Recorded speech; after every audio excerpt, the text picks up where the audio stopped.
ఏనుగులకి ఎంత శక్తి ఉంటుందో అసలు వాటికి కూడా సరిగ్గా తెలియదు. ఒక ఏనుగు దాని దంతాలతో సీదా భూమి లోపలికి హోల్ కూడా పెట్టగలుగుతుంది.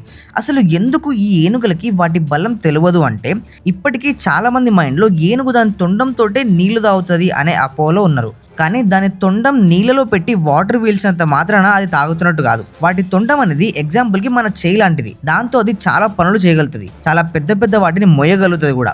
యావరేజ్ మనిషి బ్రెయిన్ 1.4 కేజీస్ ఉంటే ఒక ఏనుగు బ్రెయిన్ 5 కేజీస్ ఉంటుంది, అంటే 5 టైమ్స్ ఎక్కువ. మనకి 86 బిలియన్ న్యూరాన్స్ ఉంటాయి, వాటికి 257 బిలియన్ల న్యూరాన్స్ ఉంటాయి. అయినా కానీ ఎందుకు వీటిని మనం కంట్రోల్ చేయగలుగుతున్నామంటే, ఎవల్యూషన్ ప్రాసెస్లో వాటికి మెమొరీ పవర్ అండ్ ఎంపతి లాంటివి వచ్చి జాలిగుండా వచ్చేసింది. బట్ మన మనిషికి మాత్రం ప్రాబ్లమ్ సాల్వింగ్ స్కిల్స్ రావడం వల్ల ఏనుగులకి ఎంత బలం ఉండి ఎంత దమ్మున్నా కానీ అవి మన ముందర ఆడాల్సి వస్తుంది. కానీ ఎప్పుడైనా అడవికి కానీ వాటి పిల్లలకి కానీ ఏదైనా ప్రమాదం వస్తే అవి ఎంత భయంకరంగా దాడి చేస్తుందో రీసెంట్గానే మనం ఇలాంటి వీడియోల్లో చూసినాం.